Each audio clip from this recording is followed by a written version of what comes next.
Michael Bay, back for my 8th commentary. I think it's my 8th commentary of my young film career. It's kind of hard to go back, and I think as a director you need to have space from your movie, and I just finished the movie about 3 weeks ago. The movie's out about 3 weeks. It's already crossed the $700 million mark, which is, it's topping Transformers 1. We got back from traveling the world, now experiencing a little life again, and getting back to reality. Because towards the end of this finish, it was truly just, I've done a lot of big movies, but this towards the end was a massive undertaking by everybody. I mean, literally for a month and a half, 7 days a week, till 12 o'clock at night. I think a director, whenever they start a movie, the hardest thing to do in a movie is to establish what is the tone of the movie.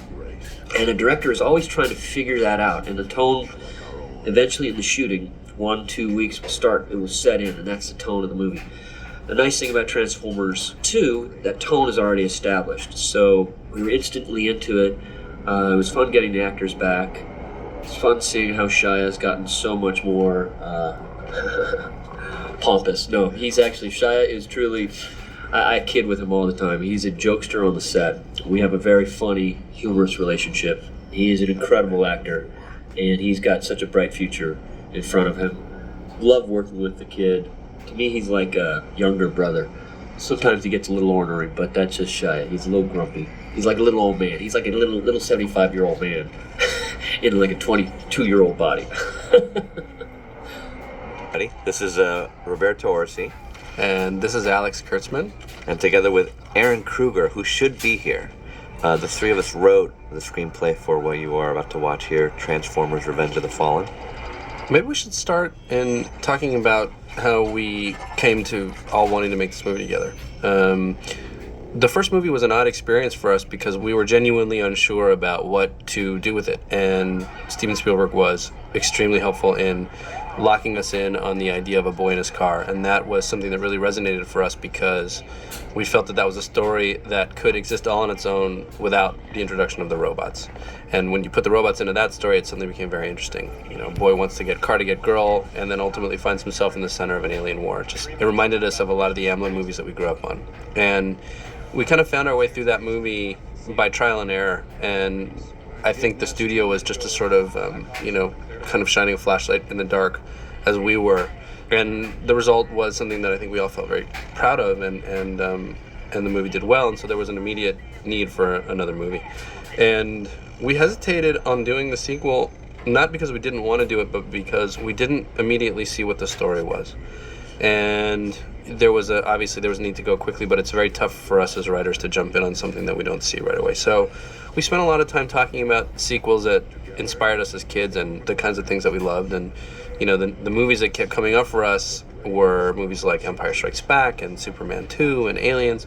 And the common denominator among those movies were that they stood completely on their own without having seen the first one. And two, the main character went through a very significant trial.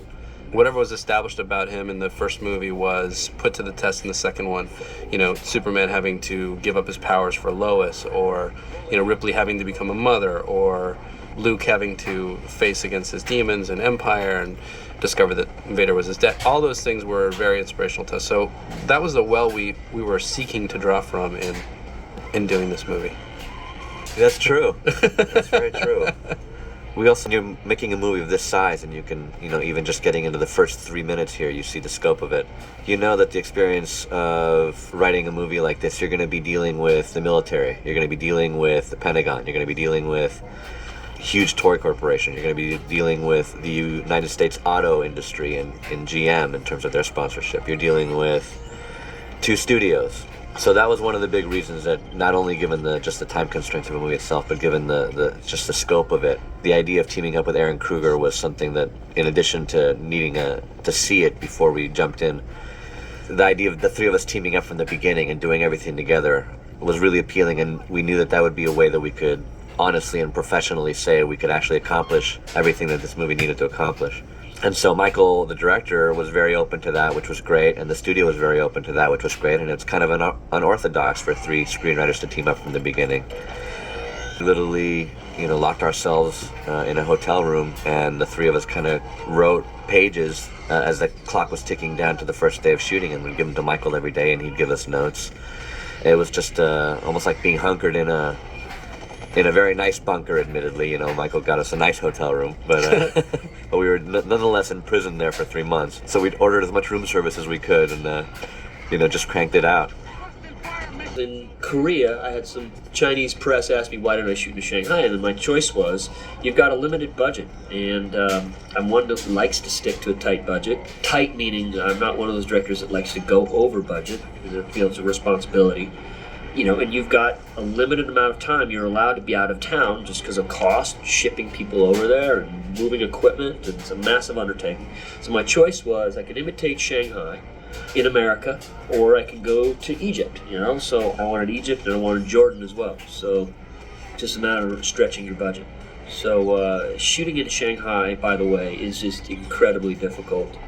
They have a true aversion to shacks, and that's true. I mean, you've got these censorship people in China that, they just want Shanghai to look pristine. And, we were trying to shoot this obviously around the worker yards of Shanghai. Who's our safety officer for the studio. He's a great guy. He makes sure my stunts are safe. He makes sure that the air is safe. Safety is a huge thing on our sets. There's a lot of moving parts. And he had this trusty, studio issue lightning detector. So whenever there's electrical current in the air, the lightning that's getting close to, I think, within 5 miles is what insurance allows you to shoot. They make you shut down after 5 miles because you've got condors out there, you've got these gigantic lights, you've got a huge electrical source that's going to attract lightning. You have to shut all your lights down and get your crew under cover. So there was some lightning. I think it was probably 20 miles away. Jim had on my monitor, he had the lightning box, and he goes, "Hey Mike, it's within 5 miles." And I was like, "Are you sure, Jim?" "Yeah." He says, "I have to tell you, we have to shut down. We've only got another half a night to shoot through, and then we've got to cancel this." He says, I got to tell you, we got to shut down. I said, "Jim, this is very expensive." I said, "Let me ask you something, Jim. Do you think that lightning box that just has to do with electrical current, do you think that's smart that you put it right on top of my very electronic TV? Why don't we take that lightning box off my TV and put it on the ground 10 feet away?" So he did. He comes back 2 minutes later. "Yeah, you're right. We don't have any more lightning." There's a problem with this shot.